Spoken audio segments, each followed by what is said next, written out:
the toothpaste that you use so important for having a healthy microbiome, and what do we need to know about toothpaste and mouthwash that are on the market today? Yeah, that's a fantastic question, because a lot of people don't realize that toothpaste was developed by detergent makers, the soap makers, Colgate, right, Procter & Gamble, Lever Brothers, which became Unilever. So Toothpaste Origins were really like a flavored detergent for your mouth. I was on the Martha Stewart show years ago when I was doing the research on oral care, and she said, "Oh, tell us about, I understand you're working on developing a new generation of toothpaste." And it was a missed marketing opportunity, by the way. But Martha was a fan of Revitin, and she really liked it. I used to send it to her, and the interesting thing is that I said toothpaste was, Martha, toothpaste was invented by soap makers, 150 years ago. I said, my mother said if I said a dirty word, she sticks soap in my mouth, but I was brushing with it already. So she loved that. But then I told her, in the 1970s, around the 70s, we started looking at, these bacteria that were related to gum disease and tooth decay. And our thinking was, we got to kill the bacteria, kind of like, raid ants, ant spray and cockroach spray, and let's use pesticides in the mouth. And so we came up with stannous fluoride and chlorhexidine, and then Colgate Total launched a product called Colgate launched a product called Colgate Total, and that had the worst non-biodegradable pesticide. It's called triclosan copolymer. It's now banned by the FDA. It's been a carcinogen, and it created dioxins and streams. And if you brushed with triclosan toothpaste, like Total, and you drank chlorinated water, there was a study that showed that it actually produced chloroform. So this is the craziness and the insanity that went on in oral care, and the fascination from its detergent origins to now being a pesticide.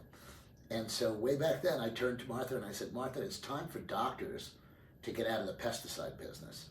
And I said, and what I'm promoting, this was the key line, is organic gardening for your mouth. And she goes, oh, I love that. Right, because she's so into gardening. Why is it that doctors and people are still using this fluoride-based toothpaste today? Yeah. After with this information. No, and you know what? The information about fluoride is frightening. And by the way, for everyone on this podcast, I urge you to go to a website called fluoridealert.org. It's a consumer advocacy group. But what the guy did is he compiled all of the scary negative studies about fluoride. Just top line, we have 62% of children that are, they have damage to their teeth from too much fluoride. It's called fluorosis, 62%. The ironic thing is that those teeth are now more prone to decay, the very thing they were given a toxic halide chemical to prevent them from.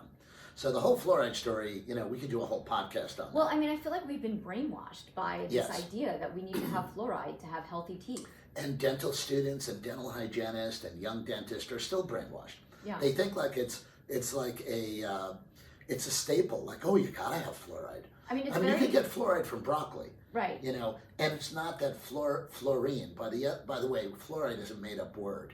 The element is fluorine on the periodic table. What a lot of people don't realize is fluorine as a trace mineral is the most highly reactive, non-radioactive element in the periodic table. Okay. So right after radioactive stuff is fluorine.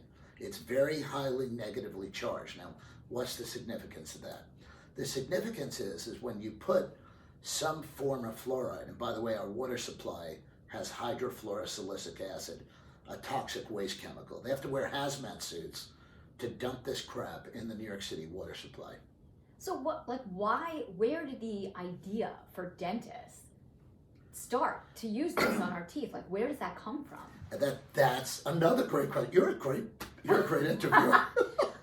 I just want to know. Yeah, like, no, where no. the These are hell did great this questions, idea come and I from? bet a lot of people listening want to know the same thing. I mean, well, you're saying. I mean, And- obviously, I know from working with you, using Revitin, and also just being highly Yeah. dialed Well, into this. it's Yeah. actually really interesting. They were doing studies after World War II. Okay. And by the way, after World War II, there was an excess amount of fluoride.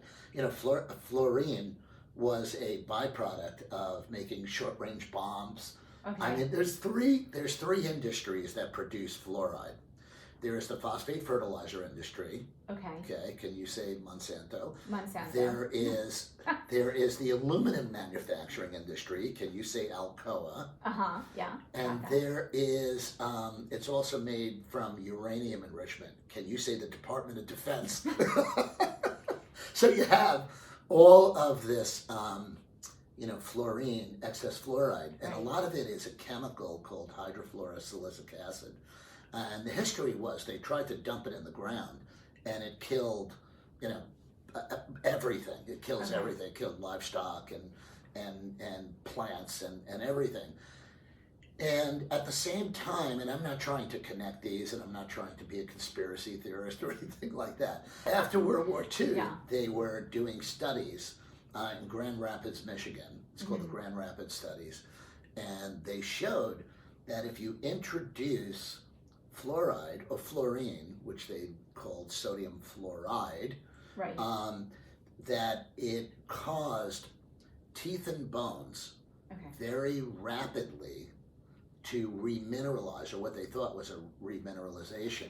And so, we could fix cavities with fluoride, so they thought. Okay. The reality is that what it is, as I said earlier, the element behind the word fluoride, fluorine, is Fl minus on the periodic table.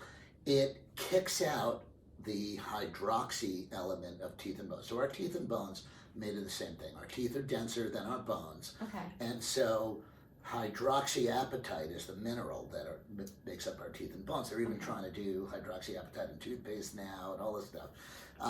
We'll get to that. We'll talk about toothpaste is an insane topic, and everyone listening who walks into a supermarket or a drugstore to get toothpaste is totally bewildered walking down the toothpaste aisle. There's so much crap. I mean, before I met you, I just picked it by like the packaging and the Right, color. the packaging and the color. Like what color? We'll talk about the color, but that bright blue. But I feel like blue. I've been enlightened and my eyes have been open to this Yeah, people world should be. because it's like People should be. we're doing all these things in our lives, right, to stay Yes. healthy. Like we're watching our sugar, we're eating healthy, we're exercising, we're staying fit, and then we're like putting fluoride in our mouth. Like I don't Right. know. I mean, that's Right. like a red No, alert. yeah. Well, so that became Grand Rapids showed that introducing fluoride stimulates remineralization. What they didn't know was that the mineral that's made, fluorapatite, is very hard, like glass, but very brittle. So after 25 years of putting fluoride in the water of municipal water supplies, like my mother was drinking, Right. in North Woodmere. Well, that's why everyone in the 5 towns. Like, I'm not gonna. There was that. so much cancer. No, but it's like cancer. So much I mean, it's also cancer. from Plum Island, but that's a whole other So conversation. much cancer. Oh yeah. Plum Island. I could not believe that. Okay. Back to toothpaste. My neighbors. Yeah. Okay. Fine. The women on my street. Yeah. Which was Cliffside Avenue in North Woodmere. 4 houses in a row, the women got breast cancer. I mean, even my mother had breast cancer. Yeah. I mean, we are from Long Island, and there's definitely certainly something in the water. Yeah, there's an epidemic. Yeah, so it's a lot of environmental influences with breast cancer, and we can talk about that. But getting back to fluoride, talk about because fluoride. everybody's waiting with bated breath. Well, why did they put fluoride in the water and everything? So the idea was to stimulate remineralization. But what we found in our research subsequently, right, is that and there's all kinds of research on PubMed.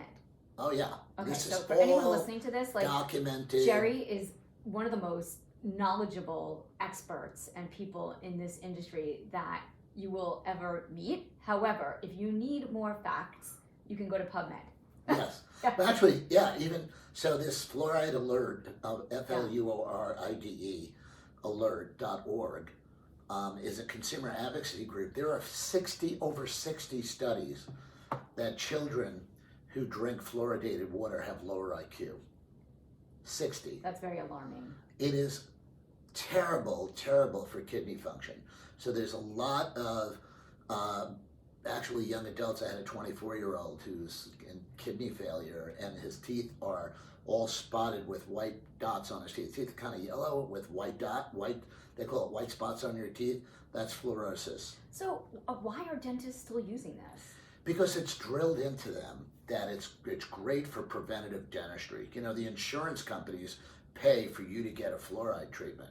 Okay. You know, which I Now we're talking. highly advise no one gets a fluoride treatment. Because the mineral, by the way, fluorapatite is 1/3 weaker than your natural tooth enamel. I was talking about my mother, 25 years of fluoridation. She fell on the steps of our home, the steps upstairs to the bedrooms, and the stairs were carpeted, and she broke her hip. Okay, so it just deteriorates And the bones. and the it's teeth. like, you know, if you were hydroxyapatite, there's some flexibility, and she probably would have had a bad bruise, but she wouldn't have had a broken hip. So in the 1980s, when the orthopedic groups did studies Okay. on hip fracture rates, they expected after fluoridation that hip fracture rates would have went down. And what was interesting, and this was published, by the way, in the New England Journal of Medicine, Journal of the American Medical Association, hip fracture rates actually went up proportionally with the introduction of fluoridation. Okay, so what are some ingredients that you should be using? And we know that I want to hear about the toothpaste that you created, Revitin, Sure. and I have been using it for years and love it. And I have gotten myself off the other brands and the beautifully colored toothpaste and all that crap. But I want to, for people, obviously everyone can go to your website and buy Revitin, but let's just talk about the ingredients and what is important that you use and that you have in your toothpaste. What's the crap in the general crap in most commercial toothpaste? Yeah, and what so, is it? To begin with, it's a detergent, right? So one of the principal ingredients to make toothpaste foam up is called sodium lauryl sulfate, SLS. And now you have SLS shampoo, SLS soap, SLS free. I meant SLS free soaps and shampoos and everything. SLS is an irritant. It actually irritates the skin.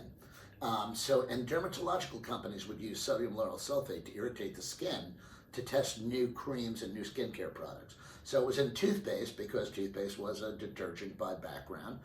So that's, the first thing is that what they used to make it foam up like soap doesn't belong in your mouth or on your skin. Okay. There was a study from Oslo, Norway that SLS causes canker sores in the mouth.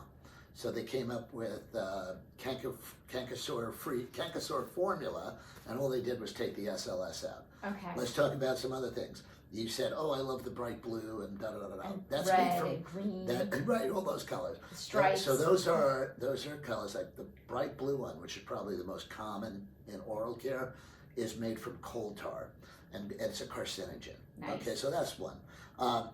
People don't realize they're still using toothpaste with artificial sweeteners like aspartame and saccharin and all these other things that have been shown to be harmful. Yeah. What else? There is fluoride in toothpaste. So this is a really interesting fact. In 1988, Procter & Gamble launched a product called Crest Sparkle. Do you remember that? Yes, We were young. of course. It Sparkle? was fluorescent blue, bubble gum flavored, key thing, bubble gum flavored. Right, for kids. And it had sparkles in it. It tasted like candy. Like So Hubba Bubba. Remember that? Hubba Bubba. Yeah. I probably have a couple of fillings from Hubba Bubba. But you remember that? Yes, right? totally. Yeah. Fluoride fatalities in children, now you hear fatalities in children under 5, went up 280%. It was a little known fact because the internet, I like to say. Now we have the internet. But I like to say Al Gore didn't invent the internet. Yes. I love when he said he invented the internet. So the reality is that kids were dying from eating toothpaste.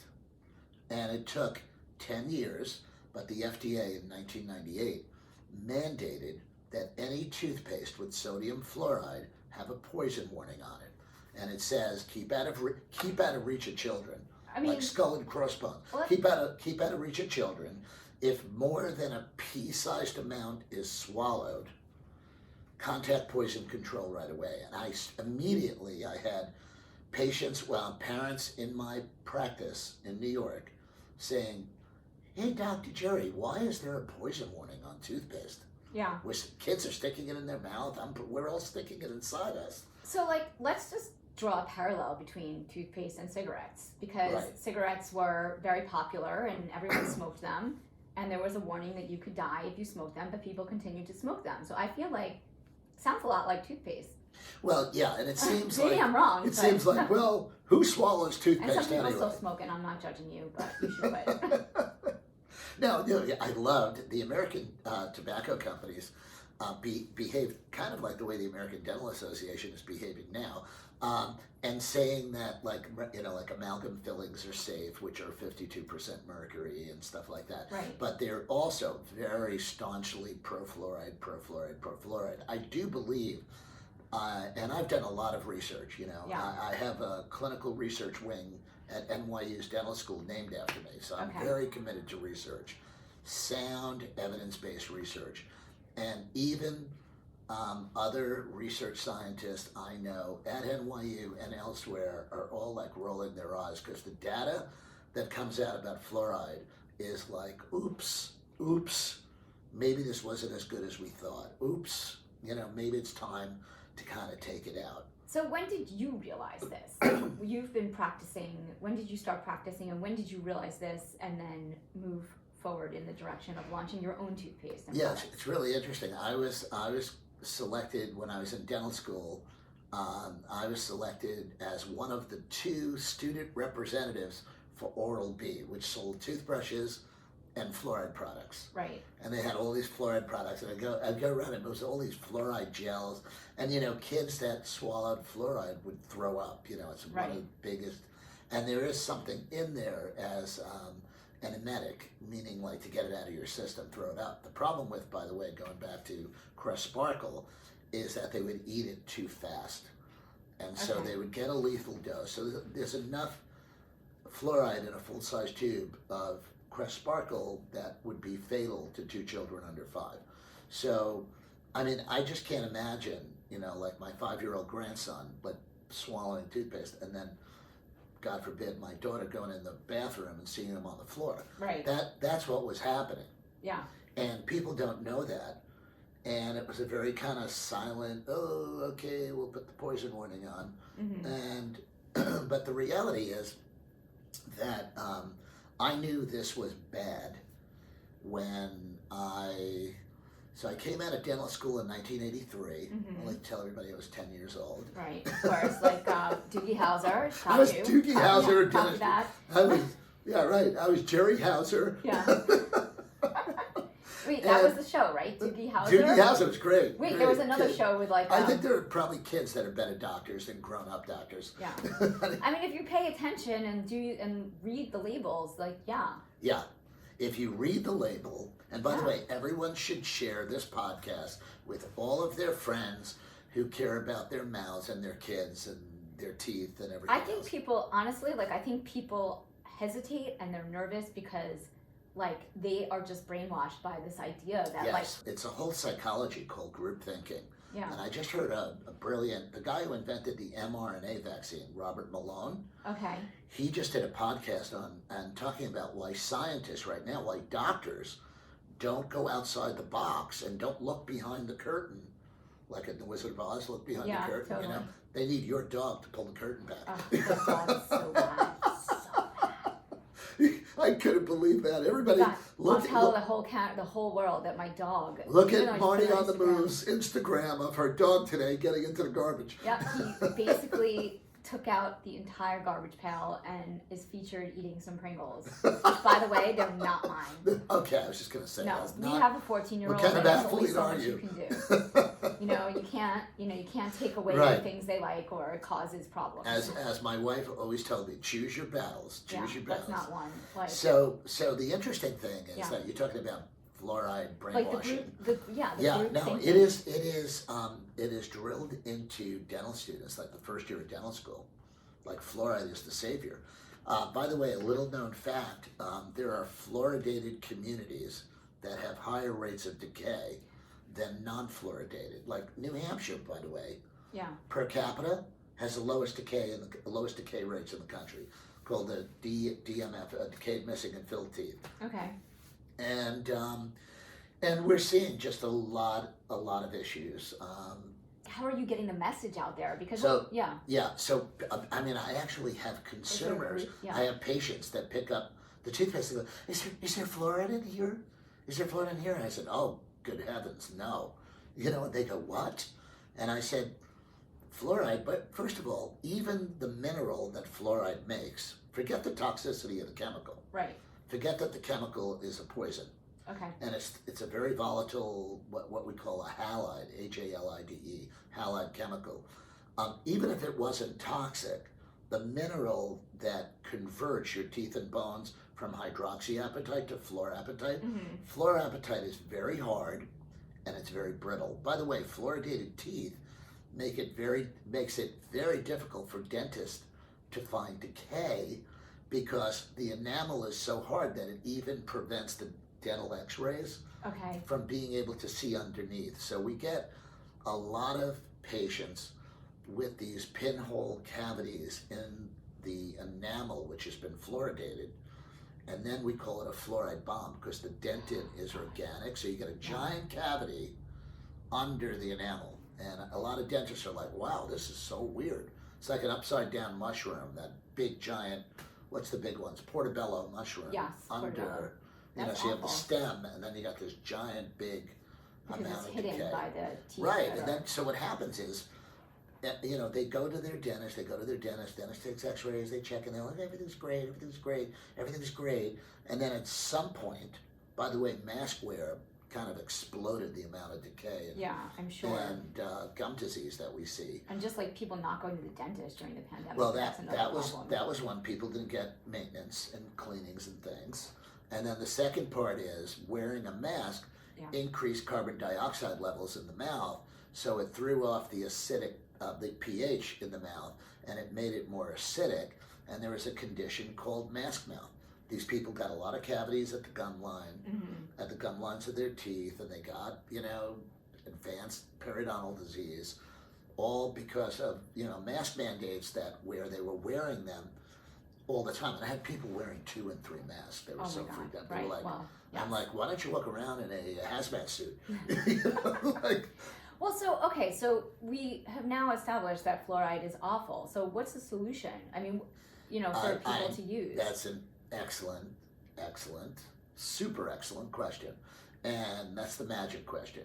What we discovered in the last 20 years has radically changed our understanding of health and disease. We found out that the same bacteria in the mouth that we thought caused tooth decay and gum disease can actually behave benign and beneficial, Okay. depending on the terrain, depending on their environment.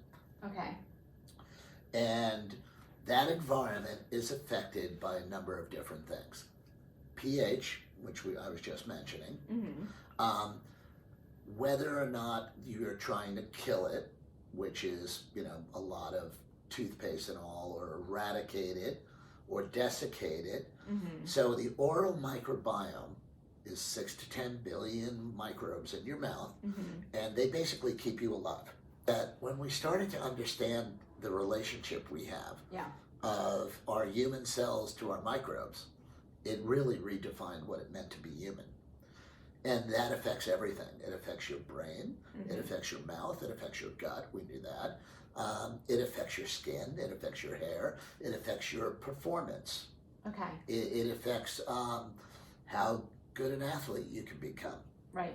So The microbes in the mouth keep you alive. And the most amazing aha moment I had as a dentist Yeah. was when I discovered that the oral microbiome is an intelligent, semi-permeable membrane that transports minerals from saliva to your teeth. You don't need fluoride.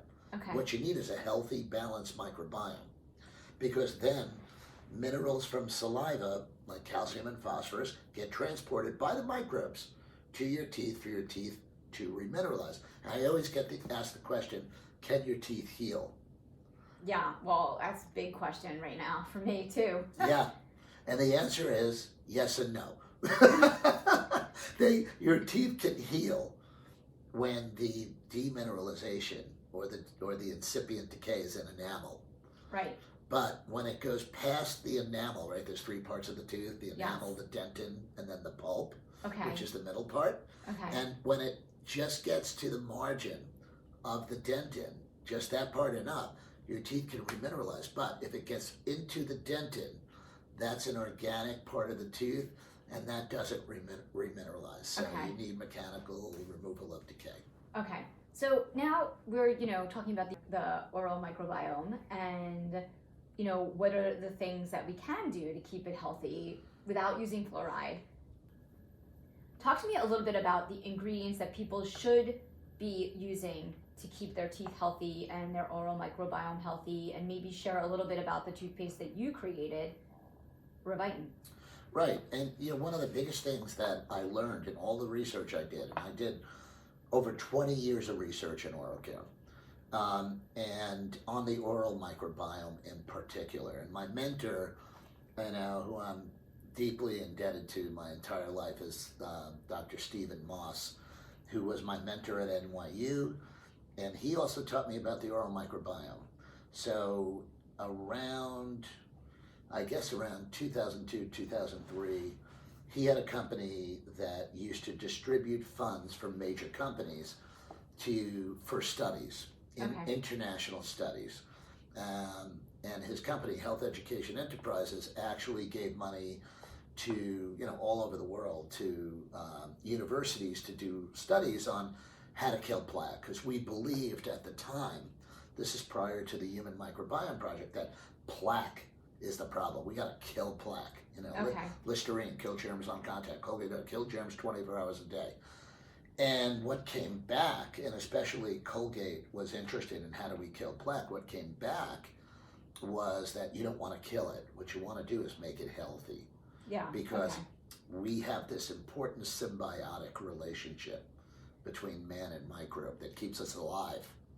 So it sort of redefined the Human Microbiome Project. Even the word microbiome was invented by a microbiologist who got the Nobel Prize, Josh Lederman, who changed the word from biofilm, which always sound like slime. Yeah. And then it's microbiome. Oh, it's this universe of microbes, the universe of microbiome.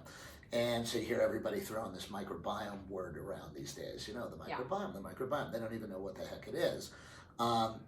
What came out of the research that Dr. Moss funded was plaque is an essential, basically almost like an organ system that is out of balance. So it gets thick, sticky, smelly. When it is thin, clear, and odorless, like my toothpaste, promotes what we call microbial homeostasis of dental plaque, right? It takes the unhealthy expression of the oral microbiome and it helps promote it to become healthy. Okay. And when that happens, so we did focus groups with like Midwest housewives in Chicago, and we gave them all Revitin, and I'm going to get to the ingredient question because I know that's still weighing on your mind. Because I'm like trying to remember that's what I asked you. That's why these podcasts are fun, because you're talking to a guy who... No, you're really good on podcasts. You know what? I love to Your whole teach. office loves me because I called up and I'm like, what is the reality of this happening? on Friday. So you know what? It's Yeah. like you know, people are like, "Oh God, you're so entertaining and you're so informative." So it's like infotainment, you know, Yeah. or edutainment. Yeah. And I said that's because I was a middle child. You know, I had a very domineering older brother, Yeah. and I was like the middle guy. I was like, "Hey, look at me." Oh, my sister's not like that, but we'll have to see what's going Oh, on. it's so funny when Yeah. you know, and so I love to sing. So you know, when Billy Joel had me get up and sing on stage, it was such, everybody was like, "Were you were you nervous?" He stopped his concert and said, "I have a special guest. Yeah. It's my dentist." And when I got on stage, it was like I loved it. It was like there were 20,000 people. So you're like, maybe this dentist career is not for me. Yeah, and No, then I'm kidding. You're like, I think I'm going to start singing. my wife was like, "You better keep your day job. I'm not gonna be married to a lounge lizard singing at the New York casino." All right, let's get back to those ingredients. Yes. All right, no, you weren't talking about the ingredients though. You were talking about I was talking about the fact that our thinking and our understanding of what we want to do in the mouth to make it healthy, Yeah. our thinking and understanding had to radically change. Okay. It's not about kill and destroy, this scorched earth policy of kill everything. It's about, you know, like I said, get out of the pesticide business. It's time to do organic gardening, not just around us, but in and on our bodies as well. Right. And so for me, I started doing research on how do we do organic gardening in the mouth? How do we make the plaque healthy? Yeah. How do we do that? Right. And probably the number one ingredient is vitamin C. Okay. Okay, and that is, there's a lot of studies on vitamin C, years and years and years. You know, sailors used to get scurvy. I was just gonna say. You're talking about scurvy. And actually, I read a study that was done in the 1970s by a Japanese researcher that found two ingredients, two key nutrients for your mouth. I should do like a surprise thing, you know, like after this word from our sponsor, I'll tell you the two ingredients. Our sponsor. I did some research and I found the study in Japan that showed that diseased gums had two ingredients which they were deficient of. One was vitamin C, which we knew from all the scurvy discovery and all that, and the work of Linus Pauling and all that.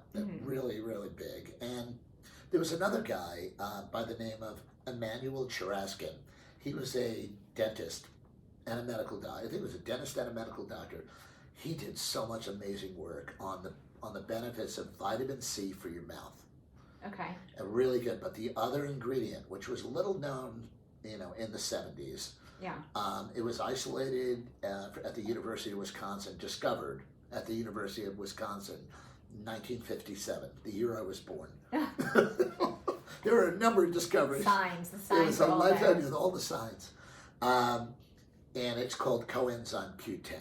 CoQ10. Got it. Now everybody knows CoQ10.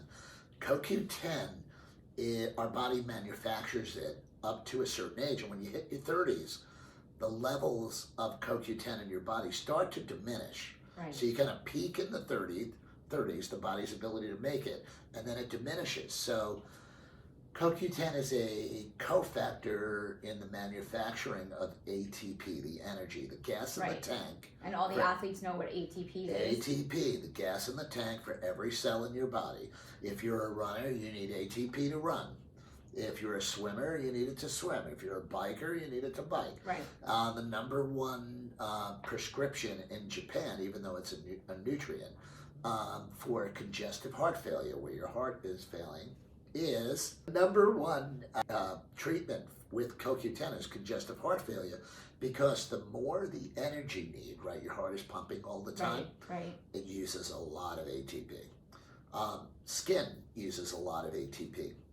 But the third biggest need for CoQ10 to manufacture ATP is adenine triphosphate, is your gums. Okay. So I got 3 patents, not 1, not 2, not 3, on CoQ10 and vitamin C. It's vitamin C and CoQ10 in toothpaste. That's awesome. Then we started to experiment. We put vitamin E. We put MSM, which is methylsulfonylmethane. It's a connective tissue enhancer. And we put some minerals in there. And we had people, by the way, everything that went into Revitin came out of a health food store when I started it. Okay. So you were like, So it was like everything we put in that toothpaste, and I worked with a colleague of mine, Dr. David Shuck, who was my classmate in dental school, and we both were like, we gotta change toothpaste. I had gone to Harvard Medical School's program 2 summers. There was a program by Dr. David Eisenberg on complementary and alternative medicine. And I was the only dentist attending this program. There were physicians, nurses, nutritionists, chiropractors, and I was the dentist, and they were like, what are you doing here? I was like, no, guess what?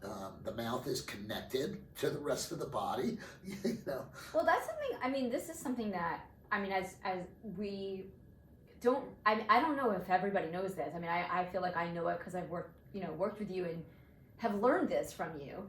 But it's like, when you think about, and this may not be for the podcast, but like, I'm just going to talk about my dog for a second. Like, the whole importance of keeping your dog's teeth healthy and making sure that you get their dental cleanings. This is like, maybe everybody else knows this except me, and I just know it related to my dog. But like, it's because their teeth and keeping their mouths healthy will prolong, like, keep them alive longer. And I only knew that with the dog, but yeah, before I met you, I didn't realize it was like a thing. Pets, dogs and cats, have an epidemic level of gum disease, which correlates to horrific breath, dog breath, and all that. Yeah. And so Revitin works on pets, amazing. Yeah. I had a major investor in Revitin. He invested 6 figures. Let me just say, he invested $250,000 into the development of Revitin because the formula reversed his cat's gum disease. Okay, and that is amazing. Yeah, so I have people use it on their dogs, use it on their pets.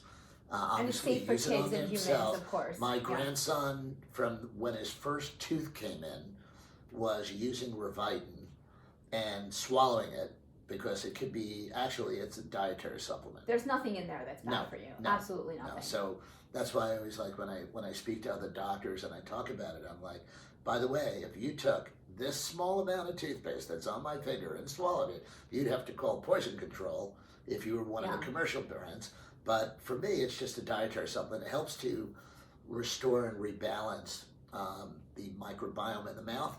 And I had studies done that it actually helps the gut microbiome. So, like, this is just for you. Like, Revitin is something that you created because you wanted to help people. Like, it's not like you have another bit. Like, your business is a dentist. You're a dentist. You have a wellness practice. Yeah. Like, but you're just passionate about getting people healthy and wanting to, have people come to you with better teeth, but just around the globe. I tried to get dentists behind this product. Yeah, it's hard. But Colgate and Procter & Gamble give them free samples to give to their patients. Yeah. So they don't really care.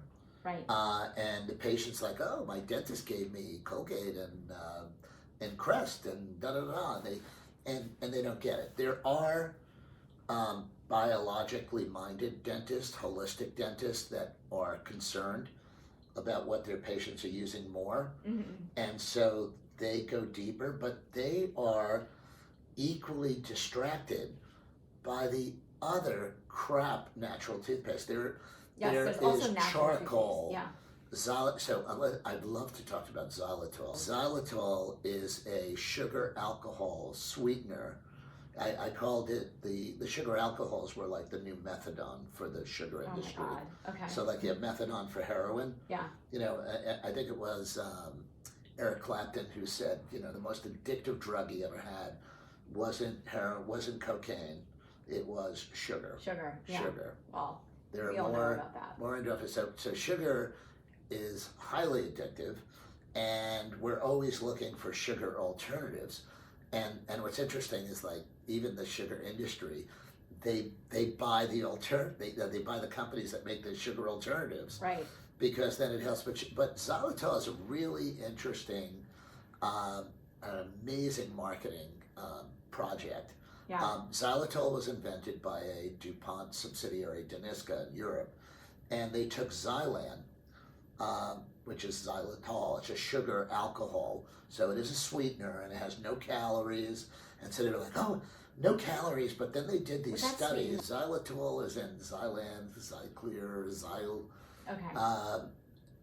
There's a couple of different sweeteners that use xylitol. The thing is, it's not used in a lot of, they were putting it in baking products. Okay, And yes. it is so highly, it's a chemical. It is not from natural sugar or blah, blah, blah, blah, blah. It goes through an industrialized process of hydrogenation where they take xylan, and the original xylan came from, guess where? GMO corn cobs that they were throwing away. Monsanto? Yeah, so they took GMO corn cobs Yeah. and extracted the xylan, so it was a bio-waste, and they created a multi-billion-dollar sugar alternative that is highly disturbing. So it's not absorbed or metabolized by the human body. As a matter of fact, it could kill your dog. Yeah. So, I mean, there are natural toothpaste out there, and they all use xylitol. Okay, we're not going to name them, but if people want to know, they can Read. me. Hello, everybody. Read the labels. Read the labels. Read the labels. So there are so many products out there that say they're natural this and natural that and oral health this and oral health that, and they have absolutely no science or understanding of the microbiome science. So that's the other thing, is that for me, I didn't develop a toothpaste that you could swallow or a toothpaste that tastes good and it's all natural. But it does taste good. Yeah. Yes, it does do all those things, but I invented a toothpaste that respects the microbiome science, that says the microbes in your mouth are an indigenous part of who you are.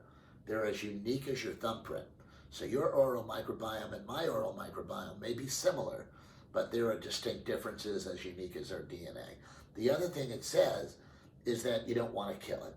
You want to get it healthy. So guess what happens? I was talking about the Midwest housewife consumer study, right? Yeah. And it's hysterical because the moderator said, Dr. Curatola's, I was behind the glass. Yeah. And they said, he goes, well, someone said, is he here? And he said, no, he's not here. This is just for you to be open and honest about everything. And I'm behind the glass. And they said, and they were looking at my picture, and they go, one of them goes, oh, he's kind of cute. And then the moderator goes, no, if you met him, he's really not good looking at all. So it was the funniest thing. Anyway, they all tested it. Yeah. And then they had to come back in 3 days and talk about their experience using the toothpaste. So the first one said, it was really different than regular toothpaste. I didn't feel like it foamed up as much and all that. And so it's designed that way. Oh, it was a different flavor. It was more of a citrus flavor, not peppermint, which I'm used to. Right. Because when your microbiome is unhealthy, peppermint kind of like just makes everything feel fresh. Yeah. So they didn't realize that peppermint is highly antimicrobial. It disturbs the microbiome. Right. It kills. And I use peppermint oil on my tomato plants to keep the bugs off. And so it's very antimicrobial, but everybody's conditioned to peppermint. What does peppermint do in commercial toothpaste? It covers up the bitter taste of fluoride, covers up the bitter taste of sodium lauryl sulfate. Mm-hmm. So if you took peppermint oil out of toothpaste, it would taste horrific. But at the same time, peppermint gives you that stingy, burny feeling, like in Listerine. Like my mother used to love Listerine because of that medicine-y breath. They actually use that as a promotional thing. I think Revitin tastes great, and actually, when I first started using it like a couple years ago, it is definitely like scary to try something new and to trust in the product, but like you read the science, you do the research, and you see like everything that you're saying is spot on. And obviously, this is something that there's been a ton of research behind, and you have to trust it. And I think that a lot of people get nervous with that, and I think the toothpaste is awesome. I think everybody should be using it. And it's so there were 12, and they were all women. There were 12 women from the Chicago area, from the more, outside of Chicago and everything else. And they were very, very honest. And like 4 of them said, after I used the product for about 3 days, my mouth felt two of them use the same word, squeaky clean. I was just going to say clean. Squeaky clean, yeah. like you don't have to brush. And that's the thing, is that, we think, what do they do in caveman days, and they probably had bad teeth. They have Neolithic skeletons that they found and everything of people, and you see teeth, that the more primitive the diet, the less the disease. Yeah, that's interesting. And so we've become more, quote unquote, civilized with refined foods and refined products. And this has contributed to a real, not only huge numbers of dental issues that people experience in their lifetime, but also it damages you genetically so that your subsequent generations also have inherited this damaged DNA, which makes their mouth malform. The guy who did the most research on this, who's my hero, is Dr. Weston Price. Weston Price, of course, yes. He was a dentist, Yes. Oh, he I didn't wasn't know a that. medical doctor. Oh, that's so interesting. He was a dentist, and he's really, kind of like the Charles Darwin of American nutrition. Wow. Yeah. 1930s. But in I always put his studies up because there should be a statue of him in front of the American Dental Association, because he actually created the research arm of the ADA, but he wrote a book in the 1930s called Nutrition and Physical Degeneration.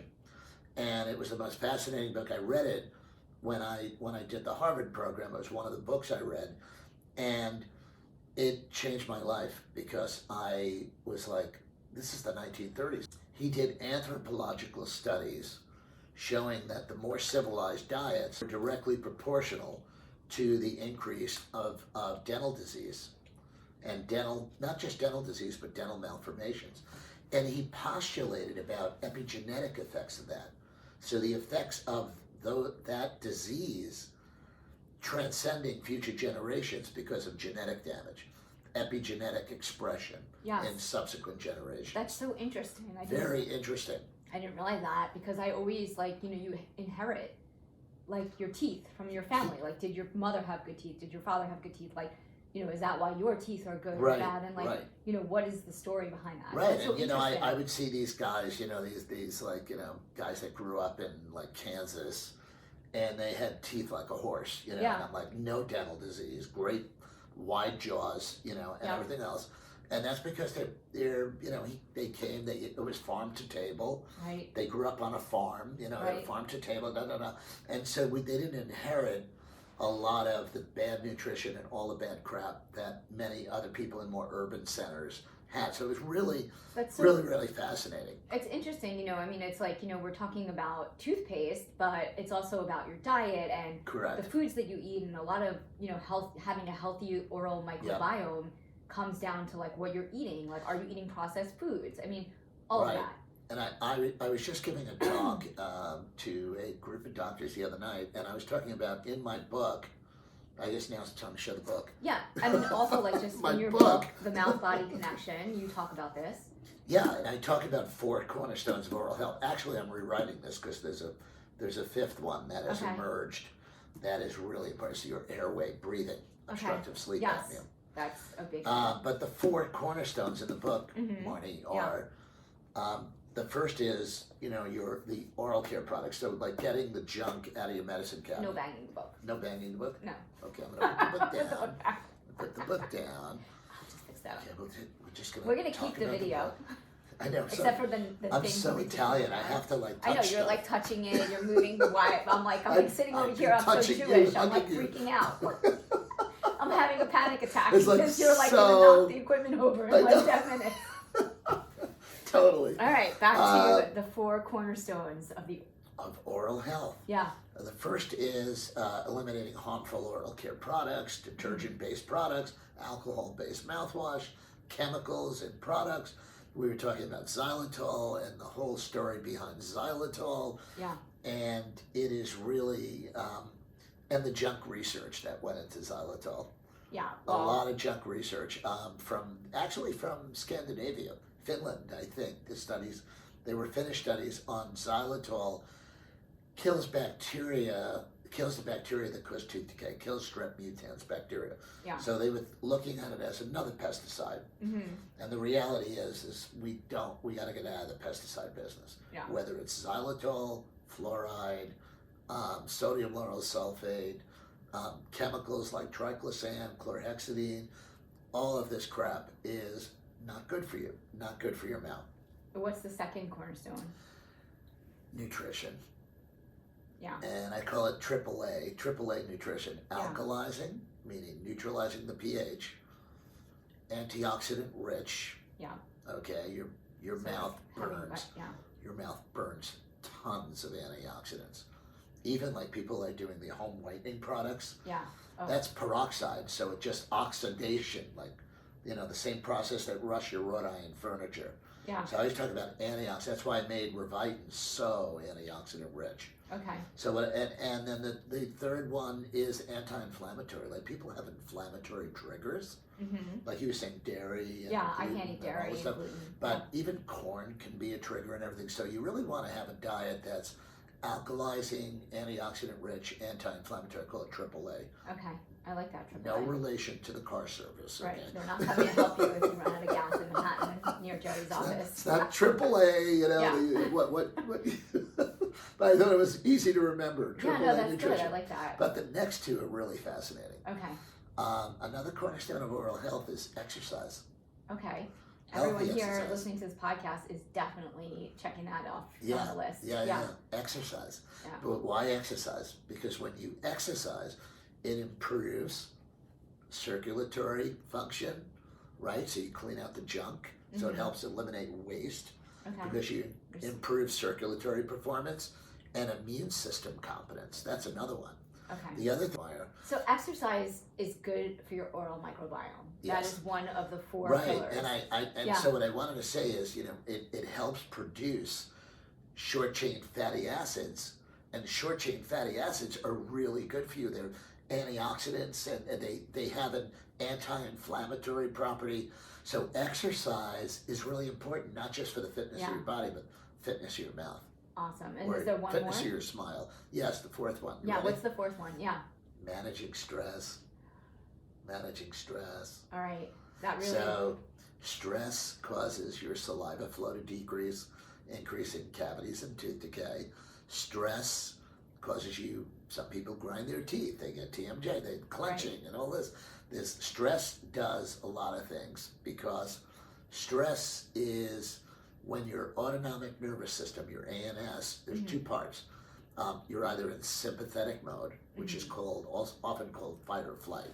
Right. And that's when your cortisol is like I would super say high. Yeah. 3/4 of the people around us right now are in fight or flight. They're Yeah. still in fight or flight from the whole COVID disaster Yeah. and and all of that, and then the vaccines and They don't know what to Trying think. to figure out what to And do. so there's a lot of stress. And by the way, stress wrecks your immune system.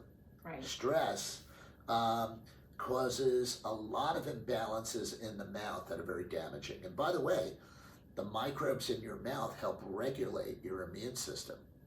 So I always tell people, don't underestimate the importance of managing stress and helping your body go from sympathetic. So when I say stress, think sympathetic. Right. Sympathetic, not like caring, sympathetic, bad for your nervous system. Yeah. Where you need to be is parasympathetic. Right. That is a restful, regenerative state. So how do you get your body into parasympathetic mode? And by the way, some exercises, yoga and stuff like that, are very good for helping your body get to parasympathetic. Yes, and breathing, like breath work and Breath pranayama work, is so mindful important. meditation, Yeah. Meditating, praying. I mean, you got to take time out. People don't turn their brain off. So I don't they're know in any of those people. They're in the they're in fight or flight. All the time. Yeah. And they live there. They live there, Yeah. and it's really, really bad. It's bad for your mouth. It's bad for it's mind, mouth, body, spirit. It's bad. Yeah. So I did the book with these four cornerstones and talking about it. And I actually have in the book. I have the 7 best yoga poses for helping you get into parasympathetic mode. I Awesome. have I have recipes in the You back. have a lot of great recipes, a lot of great Suggestions. yoga. Because exercise doesn't mean you have to become a marathoner. No. And I mean, this is like, yeah, I mean, you don't have to become a marathoner. You can just go for a run. You can take a soul cycle class. you could do whatever. You simple can just resistance band exercises, and that's what I put in the book. So the book kind of goes outside the box of like, brush and floss and see your dentist twice a year. Yeah, I mean, we need to change that. So, I mean, this has been super awesome having you on the podcast, just really doing a deep dive into toothpaste and the oral microbiome and how everyone can stay healthy and what chemicals to look out for and which ones to add and what you should be eating and diet and nutrition. Where can everyone get your products? Like, is there a website? So, well, first, everyone should follow me. Everyone should follow Gerry. Rejuvenation. Come follow Gerry. Wait, Rejuvenation. At Dr. Gerry Curatola on Instagram. Okay, GerryCur. Yes, I'm Gerald, so I go by Gerry. Yes. And it's Gerry with a G. Yes. I hated Gerald Ford for writing his name with a J. Yeah, I know. It's like, that's just as dumb as him hitting people with golf balls. May he rest in peace. But I was like, I don't know, when he was president, I was 13 or whatever it was. Yeah. I was like, he's spelling it with a J? No, it's Dr. Gerry Curatola, DrGerryCuratola. On Instagram. Yes, and at Rejuvenation Health, and Rejuvenation is REJUVEN, not IN, ATION. Rejuvenation Health, and our office is Rejuvenation Dentist, Rejuve Dentist, but they can get the products at Revitin.com, REVITIN.com, and also Rejuve Store, our Rejuvenation Store, REJUV-store.com. And I'm going to put all of this in the show notes, and we are going to have a code for my listeners, which I will share with you. We're going to have a super code. Which you have to find. We're going to give a huge discount to Marty on the Move, people. Yeah, awesome. All right, well, this has been so great. Thank you for talking about the podcast. I should say thank you for having me at the beautiful library. The beautiful library.